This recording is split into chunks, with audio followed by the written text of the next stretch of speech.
नमस्कार दोस्तों, आप देख रहे हो रोहिलोजी। झारखंड के लिए जो पोस्ट आया हुआ है फूड सेफ्टी ऑफिसर का, वो बहुत ही अच्छा पोस्ट है और उसकी प्रिपरेशन आप लोग का अच्छा चल रहा होगा, मैं ऐसा आशा करता हूँ।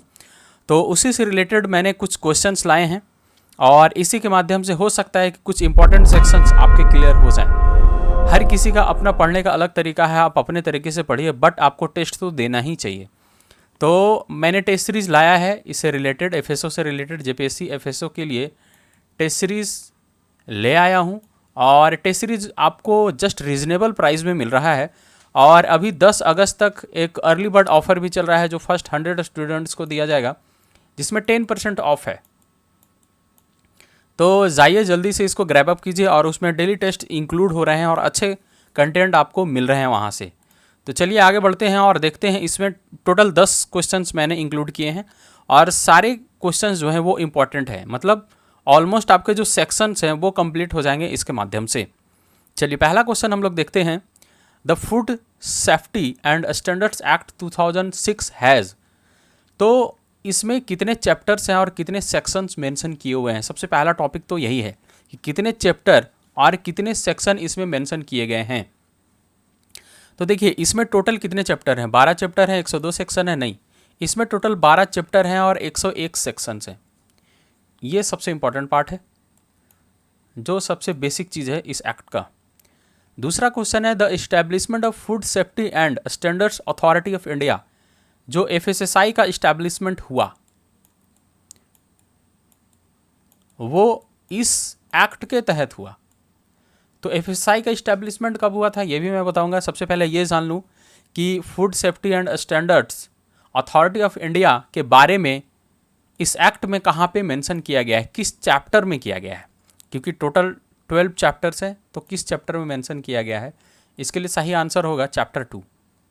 देखिए पहला चैप्टर में क्या है, पहला चैप्टर में दिया गया है प्रिलिमिनरी, जिसमें मात्र 3 सेक्शन है। शॉर्ट टाइटल दिया हुआ है, डेफिनेशन दिया हुआ है और डिक्लेरेशन कुछ दिया हुआ है। उसके बाद जो आपका ये स्टार्ट होता है food safety and standard authority of India, ये होता है चैप्टर 2 से स्टार्ट, जिसमें सेक्शंस आपके हैं।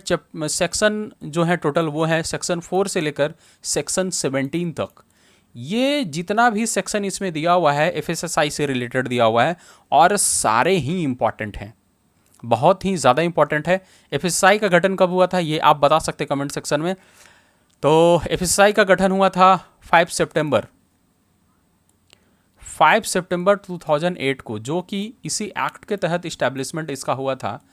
अब कहीं कहीं पे डाउट ये होता है कि एफएसएसआई 2008 में आया है या 11 में आया है। तो मैं आपको क्लियर कर दूं कि एफएसएसआई जो आया है वो 2008 में आया है, 5 सितंबर 2008 को आया है। इसका जो फंक्शनिंग है, प्रॉपर वर्क है, जो वर्किंग स्टार्ट किया ये कर पाया 2011 से। तो 2011 से इसका प्रॉपर फंक्शनिंग या इसका वर्क कहें तो स्टार्ट हो पाया। इसके पीछे क्या रीज़न है, इसके पीछे रीज़न ये है कि 2011 में इसके रूल्स एंड रेगुलेशंस आए। तो किसी भी कॉरपोरेशन या किसी भी अथॉरिटी को चलाने के लिए उसके पास रूल्स एंड रेगुलेशंस तो होने ही चाहिए। तो रूल्स एंड रेगुलेशंस जो आए वो आए 2011 में, मतलब 2006 में एक्ट आया, फिर उसके 2 साल बाद food safety and standards authority of India establish हो पाया, फिर 2008 के बाद जो 3 साल का गैप है इसमें रूल्स एंड रेगुलेशंस बनाए गए, क्योंकि रूल्स एंड रेगुलेशंस किसी भी चीज़ के लिए बनाना इतना आसान नहीं है। तो 3 साल लगा, 8 3 11। तो 2011 में रूल्स एंड रेगुलेशन आए, उसके बाद प्रॉपर फंक्शनिंग इसका स्टार्ट हो गया। अगला क्वेश्चन देखते हैं the function of chief executive officer are mentioned in this section, मतलब सीईओ अगर एफएसएसआई, क्योंकि फूड अथॉरिटी मतलब एफएसएसआई, फूड अथॉरिटी जहां भी लिखा हुआ आपको मिले समझिए वो एफएसएसआई की बात कर रहा है और उसको डायरेक्टली रेगुलेट करता है सेंट्रल गवर्नमेंट। तो इसके लिए जो सीईओ हैं उसका जो ओहदा है इसमें किस सेक्शन के तहत रखा गया है, तो ये है सेक्शन 10। सेक्शन 10 के तहत रखा गया है। अगर सेक्शन 11 की बात करें तो सेक्शन 11 है सेंट्रल एडवाइजरी कमेटी के लिए। उसके बाद सेक्शन 13 की अगर बात करें तो इसमें होता है साइंटिफिक पैनल, और सेक्शन 12 में जो है वो है function of central advisory committee. तो अलग अलग सेक्शन है और अलग अलग काम है सबका। क्योंकि देखिए एफएसएसआई का जो गठन हुआ उसमें जो मेंबर्स का संख्या है वो है टोटल 23 है, ठीक है। इसमें एक चेयरपर्सन है और 22 मेंबर्स है। इसका भी मैं डिस्कशन करूंगा किसी और वीडियो में, बहुत अच्छे से डील करूंगा जब थ्योरी पार्ट में लेकर आऊँगा। अभी मैं एमसीक्यू समझा रहा हूँ। तो 23 मेंबर्स का होता है, जिसमें से एक चेयरपर्सन होते हैं और उसके साथ 22 मेंबर्स होते हैं। उसका क्या क्वालिफिकेशन होता है, क्या क्राइटेरिया है, हर एक चीज़ डिस्कस मैं अलग से करूँगा। अब बात करते हैं, अगला क्वेश्चन जो है वो है डेजिग्नेटेड ऑफिसर से लेकर। तो डेजिग्नेटेड ऑफिसर किस सेक्शन में मेंशन किया गया है? ये है सेक्शन 36। 37 है अलग, जो कि उससे भी रिलेटेड क्वेश्चन है, तो आप समझ सकते हैं 37 किसके लिए है। डेजिग्नेटेड ऑफिसर बहुत ही ये एक्चुअली डेजिग्नेटेड ऑफिसर जो होते हैं ये ज़िला में डिप्यूटेड होते हैं। ये किसी एक ज़िला के लिए एक डेजिग्नेटेड ऑफिसर होता है, उसके अंदर ढेर सारे एफएसओ होते हैं। आगे बढ़ते हैं। The power of central government to make rules is mentioned in this section. Make rules, किसके लिए रूल बनाना है? तो फूड सेफ्टी को लेकर रूल बनाना है, या वो फूड अथॉरिटी के लिए बनाए या स्टेट गवर्नमेंट के लिए बनाए। सारे रूल्स जो बनाता है वो सेंट्रल गवर्नमेंट बनाता है और सारे एग्जीक्यूट करना है फूड अथॉरिटी को, फिर उससे रिलेटेड जो भी चीज़ें हैं उसको एग्जीक्यूट करना है। तो ये रूल्स बनाता कौन है? और जो बनाता है सेंट्रल गवर्नमेंट, वो किस सेक्शन में मेंशन किया गया है? किस सेक्शन के आधार पर सेंट्रल गवर्नमेंट रूल्स बना सकती है? तो इसके लिए सही आंसर होगा सेक्शन 91, जो कि ऑप्शन बी सही है। आगे बढ़ते हैं। ऑफेंसेस एंड पेनल्टीज के बारे में किस चैप्टर में मेंशन किया है? देखिए चैप्टर और सेक्शन दोनों अलग चीज़ें। चैप्टर 12 है, सेक्शन 101 है, ये दोनों आपको क्लियर होना चाहिए। तो ऑफेंसेस एंड पेनल्टीज जो है ये बहुत ही इंपॉर्टेंट टॉपिक है। अगर आप इसको डिटेल में देखेंगे तो बहुत इंपॉर्टेंट टॉपिक है, और इसे 3-4 क्वेश्चन समझिए तो आपको मिल सकता है, क्योंकि पेनल्टीज़ बहुत है, अलग अलग पेनल्टीज़ है। मिसलीडिंग अगर कर रहे हैं या सब स्टैंडर्ड फूड कर रहे हैं, सप्लाई कर रहे हैं, तो 10 लाख तक का फ़ाइन है। फिर किसी का डेथ हो जाता है आपके सब स्टैंडर्ड फूड से, तो उससे फ़ाइन है। तो बहुत लंबा ये चैप्टर है, अच्छा चैप्टर है।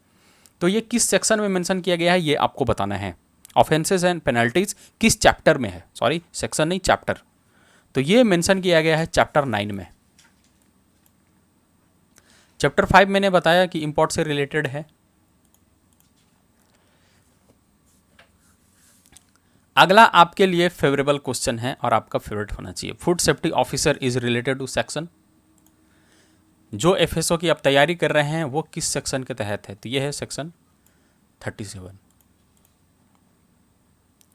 आगे बढ़ते हैं। The commissioner of food safety of the state belongs to this section. किस सेक्शन के तहत फूड कमिश्नर का अपॉइंटमेंट होता है? यह है सेक्शन 30। किसी भी स्टेट के लिए एक फूड कमिश्नर होता है, तो वो उसका रोल बहुत अच्छा होता है, मतलब स्टेट और सेंट्रल गवर्नमेंट को लाइजनिंग करने का काम होता है। हम लोग उसी के अंडर काम कर सकते हैं। Provisions related to import has been mentioned in the chapter. तो किस चैप्टर में है? थोड़ा देर पहले मैंने बताया, यह है चैप्टर 5 में। चलिए लास्ट क्वेश्चन की ओर पहुंच चुके हैं हम लोग। The power of the state government to make rules for food safety and standards is mentioned in this section. किस सेक्शन में मेंशन किया गया है? तो ये मेंशन किया गया है सेक्शन 94 में। सेक्शन 94 में मेंशन किया गया है। उसके बाद अगर सेक्शन 92 की बात करें तो सेक्शन 92 है power of food authority to make rules. ये 92 जो है ये एफएसएसआई के लिए है, ये नियम कानून बना सकता है। 91 जो था वो सेंट्रल गवर्नमेंट के लिए था, और 94 जो है वो स्टेट गवर्नमेंट के लिए है। तो बहुत ही इंपॉर्टेंट सेक्शंस हमने डील किए और बहुत ही अच्छे क्वेश्चंस के कलेक्शंस थे। मैं ऐसा करता हूँ आपको वीडियो अच्छा लगा होगा, और प्लीज़ अगर आप तैयारी कर रहे हैं तो आप टेस्ट सीरीज ले सकते हैं, अभी ऑफर्स पे अवेलेबल है। Thank you.